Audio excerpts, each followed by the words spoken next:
everyone, welcome back to my YouTube channel. My name is Bhumi and let's get started with today's video. So today's video is basically going to be about the financial mistakes we make as students in college and how to avoid them, because I think going to college in itself is so expensive that after paying your tuition, you have to be very careful with the money that you spend and how you are spending it. So let's get started. But before that, just a quick sneak peek into who I am and what do I do. So my name is Bhumi and I am a sophomore in college and I study finance and economics. What else? I'm an international student from India in US and I go to college in NYC. That's pretty much it. Now let's get started. So number one, just because I made a list of those, number one is do not go to Target randomly. This one is so real because I made it myself. I made this mistake myself too. So what happened was, when I came to New York and I used to see all these dorm room videos and stuff on YouTube, and then I used to see these inspirations on Instagram, and I was like, I gotta go to Target. I want to see those aisles on which they have like college, what was that? College special or something like that. So I was like, I gotta go to Target. I have to see this. I have to buy this. So I used to randomly go to Target. Like, let's say if I don't have any class in the evening, so I was like, okay, let's go to Target. Let's do this. Let's do that. So that's wrong, because you impulsively just go to Target randomly when you don't need anything, and then you end up buying stuff which you actually don't need, and you spend money on that. Because I remember once I went to Target and I think I brought those lights or something, those really fancy lights, and those were like for $25 or $30. It was a waste expense. I would say you don't need to buy those. You can instead order those fairy lights from Amazon. They were like $5 or $6, and trust me, they're good. So do not go to Target randomly, because you will buy stupid things which you don't need. Number two, avoid DoorDash, Uber Eats, and instead eat in the dining hall and prepare your own food. This one is so real, because each time you click on Uber Eats or you DoorDash something, you will end up spending around $20 to $30, even though you're not like ordering something fancy, because you order food that's one of your expenses, and then they take service charges and delivery fees and I don't know what not, like 100 other fees and taxes they have, and then they just like round it up to $30 or $25, whatever that is. So avoid doing that. Instead, if you're living in university dorms like I did in my first entire year, you can instead go to the dining hall, because you're basically paying for that food over there. You have a meal plan, use it. And I think most colleges have this, that for freshmen they have an unlimited meal plan in which you can swipe as many times as you want in a week. So yeah, eat in your dining hall, and then you can do the second thing that I did. I used to promise myself that every weekend I'm gonna make something, my home food. I used to make Indian food so often in the dorms. We had a common kitchen on each floor, so I used to use it, and I used to make food and just like enjoy. And trust me, cooking in college is so much fun, because you're cooking at 2 a.m. and then randomly people just come and they're like, oh, you're cooking, like what are you making, this and that, and then you just have to share your food with people. You don't have to, but you can just be nice and share it with them so that they learn about your culture, you get to learn something about them. Because I remember once I shared my food with a friend of mine. I think they were from I don't know what country exactly they were from, but they had food which was similar to Indian foods. I was like, okay, now I learned some countries have similar culture stuff and that. And then I also used to get so many compliments. Everyone used to be like, oh, Bhumi makes good food, she always makes food, she's always cooking in the kitchen, this and that. So it's good. Like, instead of going to expensive restaurants, Uber Eats, DoorDash, you can just cook or go to the dining hall. Dining hall has so many stories. At this point, I just think I'm a yapper, because I'm just yapping about the stories. Dining hall is so much fun, because I remember my friends and I used to like go to dining hall every single day together, and at least once in a day we all used to eat together. It could be maybe lunch or dinner, because breakfast usually used to be so messed up because someone has a class at 2 a.m. so they were waking up at 1 or something. Someone has an 8 a.m. they're waking up at 7. So breakfast was not usually a thing, but lunch and dinner we made sure that we eat with each other.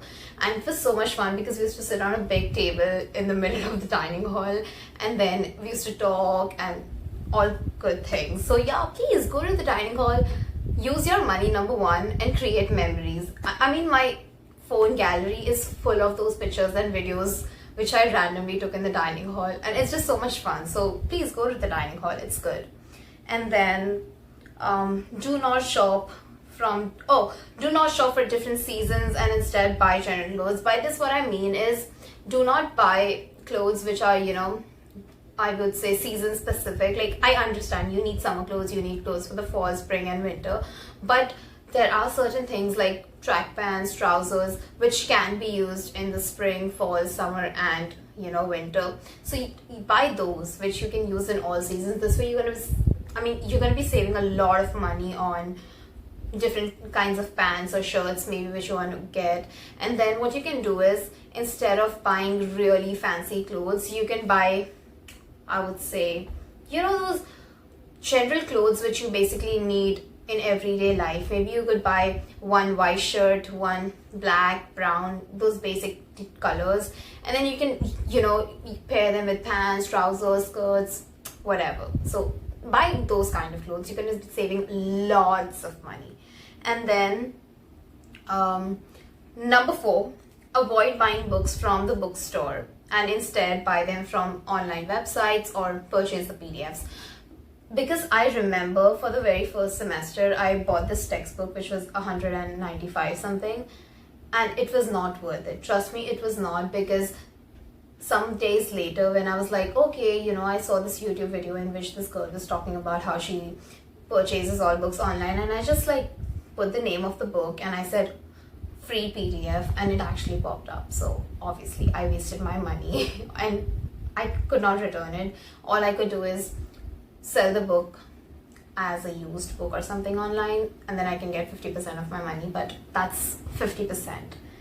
195 is almost close to 200, so obviously I lost 100. So don't do that. Instead, go online, try buying it from maybe Amazon, and then there are these really cool websites. I mean, I can add the names of some of them in the description or something, and you can use those websites, and they have free PDFs, or even if they have paid versions, those paid versions are like $4, $5, maximum 10 or 20. It's better than paying 200, 300. So do not do that. And especially your college bookstore, it's hell expensive. I mean, you can get the same notebooks from Target or other stores around for maybe $3 or $4, and your bookstore will sell it for $10, $15. It's expensive. At least my college bookstore, it's so expensive. I would not suggest anyone to do that. So avoid going to the bookstore. And one more thing with the bookstore, they sell these college merches in the bookstore. Random college shirts which have your college name on it, and then these really cool backpacks, hats, bracelets. Don't do that. It's of no use. Instead, attend your college events, like the sports events, maybe baseball game, basketball game, whatever. And then the prep rally, I don't know what is it called, it's called something. Attend those, and then you can just get those for free, because they throw the shirts, throw hats, you can just grab them for free. So you will only have to attend it, and you can save a lot of money. And then number 5, avoid doing expensive excursions and instead explore your college city or town. By this, what I basically mean is, I live in New York, and New York is hell expensive.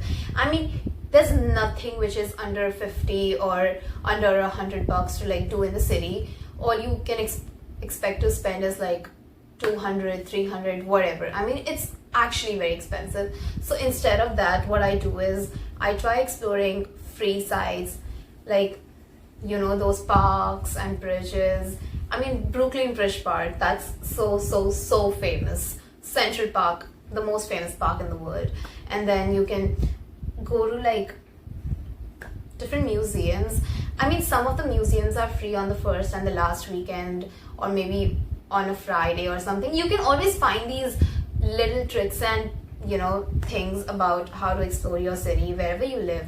Like, I live in New York, I know things about New York, how to get them for free or, get them at discounted rates. You can see them for your city. Just all it takes is a Google search. And now we have AI. You can always just ask ChatGPT what's free in your city. You get to know it. Number 6, use public transport instead of Uber and Lyfts. Oh my god, this is so important, because every time you open Uber, just like Uber Eats, you're gonna spend 25-30 bucks. I mean, whenever we go out, my friends and I, we never take the Uber. We always go in the subway and come back in the subway. I mean, I'm not saying that put yourself in danger and use public transport, but if you know it's going to be all right, don't be dramatic and, let me book an Uber. Don't do that. Like, don't be dramatic about it. If you can take the subway or the buses, if you are in a good city or a place, do that. It will save a lot of money. Like, trust me, I have saved till now like hundreds or maybe even, like hundreds and hundreds of dollars by taking the subway to and fro from the college or my house, wherever. And then, keep a track of all the subscriptions you're paying. This is so important, because I remember I had to take the subscription for this online book app for one of my classes in the spring semester, which is the last semester, and I forgot to cancel the subscription, and then I was paying it for like 3 or 4 months over the summer break, and I recently realized that I'm paying the subscription for it because it just automatically, gets deducted, and then you get an SMS or an email and you just like slide it down. You ignore it because you're like, oh, whatever. But no, that email is important. So keep a track of all the subscriptions you're paying. And I think Amazon Prime has this special offer for students. I think it's 50% off or something. I have that one. So you can get it for way lesser price. So do that. And then, just keep a track of your subscriptions. Those are just so scary and so expensive. They can just empty your bank balance at no time. And then use your college resources wisely.